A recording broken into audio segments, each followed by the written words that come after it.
Hello friends, मैं हूं सुदर्शन प्रकाश और आप देख रहे हैं यूट्यूब चैनल गुरु चकाचक। दोस्तों, हमारे देश में लाखों करोड़ों ऐसे स्टूडेंट्स हैं जिनका सपना होता है प्लेन उड़ाना। फिर चाहे वह एयरलाइंस की फ़्लाइट हो या फिर इंडियन एयरफोर्स का फाइटर जेट्स। और इन्हीं में से कुछ स्टूडेंट्स का सपना होता है कि वह इंडियन एयरफोर्स में भर्ती होकर फाइटर जेट्स को उड़ाएं और आसमान की बुलंदियों को छुएं। लेकिन उन लाखों स्टूडेंट्स में से महज कुछ स्टूडेंट्स के ही सपनों के पंख लग पाते हैं और कुछ ही स्टूडेंट्स इंडियन एयरफोर्स के फाइटर जेट्स को उड़ा पाते हैं। दोस्तों, भारतीय वायुसेना के फाइटर जेट्स को उड़ाना अपने आप में गर्व की बात है। जिस वक्त कोई कैंडिडेट्स एयरफोर्स का एग्जाम पास कर फाइटर जेट्स में उड़ान भरता है, उस वक्त उसका सीना गर्व से चौड़ा हो जाता है। लेकिन दोस्तों, इंडियन एयरफोर्स में शामिल होना अपने आप में एक चैलेंज है। लेकिन जो स्टूडेंट्स इसमें शामिल होना चाहते हैं, उनको एक एग्जाम पास करना होता है जिसका नाम है AFCAT, जिसका फुल फॉर्म होता है एयरफोर्स कॉमन एडमिशन टेस्ट।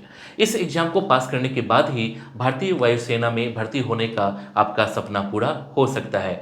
तो आज के वीडियो में हम AFCAT के बारे में डिटेल से जानेंगे ताकि इसके भर्ती प्रक्रिया से जुड़े तमाम सवालों के जवाब आपको मिल जाएंगे। तो चलिए पहले AFCAT से जुड़े कुछ इंपॉर्टेंट पॉइंट्स को नोट कर लीजिए, फिर उसके बारे में आपको डिटेल से बताएंगे।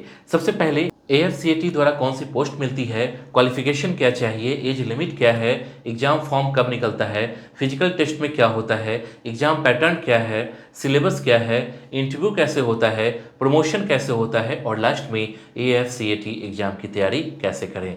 तो अगर आप भी इंडियन एयरफोर्स में भर्ती होना चाहते हैं तो इस वीडियो को लास्ट तक देखिए, क्योंकि इस वीडियो में हम आपको AFCAT से जुड़ी तमाम जानकारी देंगे। तो चलिए वीडियो की शुरुआत अपने पहले पॉइंट से करते हैं और जानते हैं AFCAT द्वारा कौन सी पोस्ट मिलती है। दोस्तों, अगर आपने AFCAT एग्जाम को पास कर लिया तो इसके तहत कुल 3 डिपार्टमेंट में आपकी भर्ती होती है और उन डिपार्टमेंट में फिर अलग अलग पोस्ट पर आपकी भर्ती की जाती है। तो अगर इन 3 डिपार्टमेंट की हम बात करें तो इनमें AFCAT flying branch, AFCAT ground duty मतलब technical, AFCAT ground duty non technical, इन तीनों डिपार्टमेंट में से किस डिपार्टमेंट में आपका सिलेक्शन होता है वही यह तय करेगा कि आपको किस पोस्ट पर रखा जाएगा, जो कि बहुत इंपॉर्टेंट है। इसके बाद जानते हैं क्वालिफिकेशन क्या चाहिए।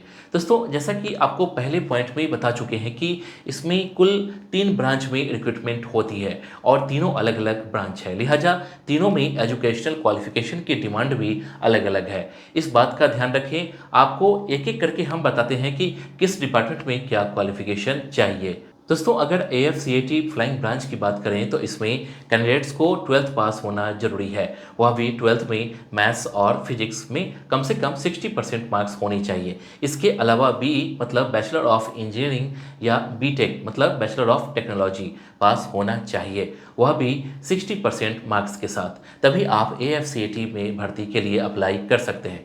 दोस्तों, अब अपने दूसरे पॉइंट के बारे में जानते हैं, यानी कि AFCAT ग्राउंड ड्यूटी टेक्निकल वालों के लिए। दोस्तों, ग्राउंड ड्यूटी टेक्निकल के लिए किसी भी कैंडिडेट्स का 12th पास होना कंपलसरी है। इसके अलावा फिजिक्स और मैथ सब्जेक्ट में 60% मार्क्स होना चाहिए, तभी आप इसके लिए अप्लाई कर सकते हैं। इसके अलावा इंजीनियरिंग में ग्रेजुएशन होना चाहिए, उसमें भी कम से कम 60% मार्क्स हो, तभी आप इसके लिए अप्लाई कर सकते हैं। दोस्तों, ध्यान रहे, इसके अलावा AFCAT टेक्निकल में 2 अलग अलग डिपार्टमेंट होते हैं, इलेक्ट्रॉनिक्स और मैकेनिकल, और दोनों में अलग अलग इंजीनियरिंग कोर्स किए हुए कैंडिडेट्स की डिमांड होती है। तो आप जब भी फॉर्म भरें तो उस फॉर्म में अच्छे से देख लें कि आप जिस पोस्ट के लिए अप्लाई कर रहे हैं क्या आपने वह कोर्स कर रखा है या नहीं। नहीं तो आपका फॉर्म रिजेक्ट भी हो सकता है, तो इस बात का खास ख्याल रखें। इसके बाद जानते हैं AFCAT ground duty non technical के लिए। दोस्तों, अगर हम नॉन टेक्निकल की बात करें तो इसके लिए आपको इंजीनियरिंग में डिग्री होना जरूरी है, उसमें भी 60% मिनिमम मार्क्स होने ही चाहिए। लेकिन अगर आपने इंजीनियरिंग नहीं की है तो अगर आप ग्रेजुएट हैं तो भी इसके लिए अप्लाई कर सकते हैं, बशर्ते ग्रेजुएशन में आपका मार्क्स 60% होना चाहिए। इसके अलावा अगर आपने LLB कर रखा है तो भी आप AFCAT का फॉर्म भर सकते हैं, लेकिन इसमें भी आपका कम से कम 60% मार्क्स होना जरूरी है। इसके बाद जानते हैं एज लिमिट क्या है।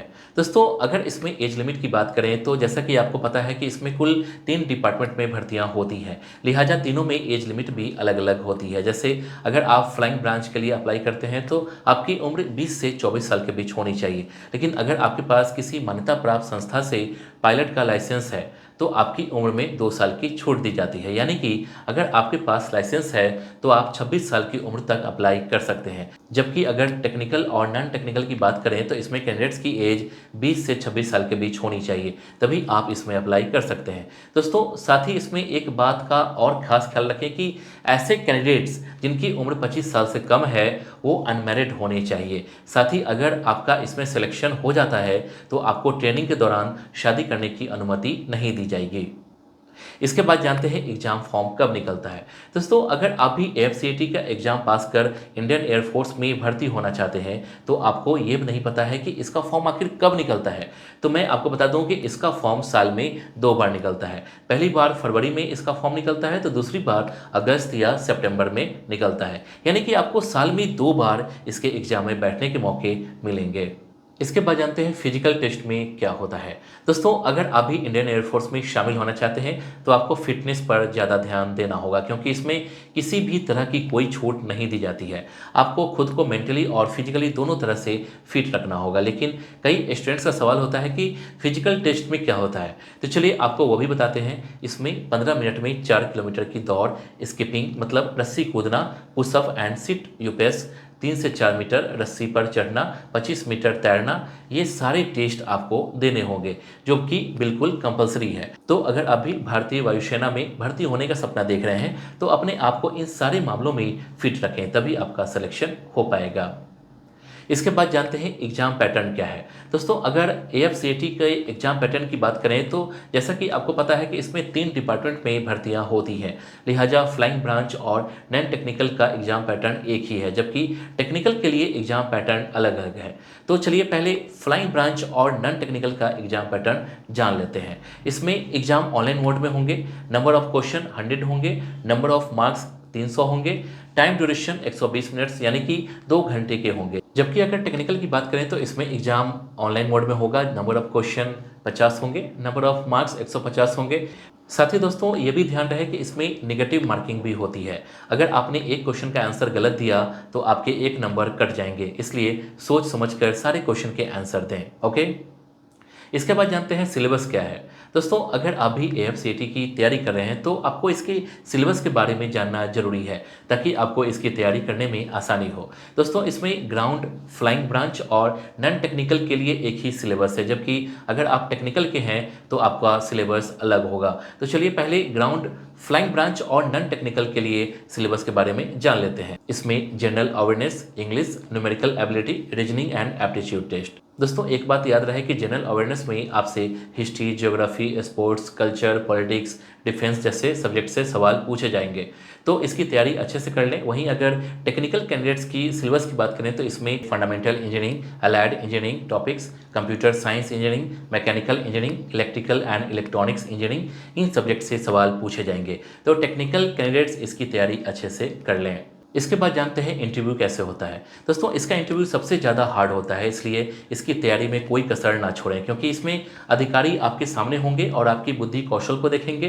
दोस्तों इसमें कुल 6 चरण में इंटरव्यू होता है। सभी के बारे में बताना शुरू करेंगे तो काफ़ी टाइम लग जाएगा, इसलिए आपको शॉर्ट्स में इसकी टॉपिक्स बता देते हैं ताकि आप इसकी तैयारी अच्छे से कर पाएँ। तो इसमें group discussion, group planning exercise, progressive group task, group obstacle race, half group task, lecturer, इतने तरह के से इंटरव्यू लिया जाता है। तो अगर आप भी इसमें शामिल होना चाहते हैं तो इसकी तैयारी अच्छे से करें।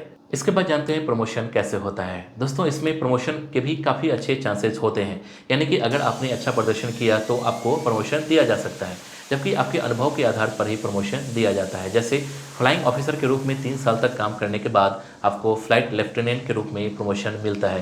लेकिन याद रहे दोस्तों, सिर्फ अनुभव और अच्छे प्रदर्शन के आधार पर ही आपको प्रमोशन नहीं मिलेगा, बल्कि इसके लिए आपको डिपार्टमेंटल एग्जाम भी देना होगा। उसमें पास होने के बाद भी आपको प्रमोट किया जाएगा। इसके बाद जानते हैं AFCAT एग्जाम की तैयारी कैसे करें। दोस्तों किसी भी एग्जाम की तैयारी का सबसे अच्छा तरीका होता है उसके पुराने क्वेश्चन पेपर से तैयारी करना, क्योंकि उससे आपको ये पता चल जाता है कि एग्जाम में किस तरह के क्वेश्चन पूछे जाते हैं और किस तरह से एग्जामिनेशन हॉल में आपको एक क्वेश्चन को डील करना है। इसके अलावा आज के समय में कई ऐसे बुक अवेलेबल हैं जिन्हें पढ़कर आप इसकी तैयारी कर सकते हैं। आप चाहें तो इसके लिए कोचिंग संस्था भी ज्वाइन कर सकते हैं, ताकि अगर कोई क्वेश्चन आपको समझ में नहीं आ रही है तो टीचर्स की मदद से उन्हें सॉल्व कर सकें। तो दोस्तों इस वीडियो के लिए बस इतना ही। उम्मीद करता हूँ कि आपको ये वीडियो पसंद आई होगी। इस वीडियो से रिलेटेड नेक्स्ट वीडियो आपको किस टॉपिक पर चाहिए आप हमें कमेंट कर बता सकते हैं। वीडियो पसंद आई तो वीडियो को लाइक कीजिए और चैनल को सब्सक्राइब कीजिए। Thank you.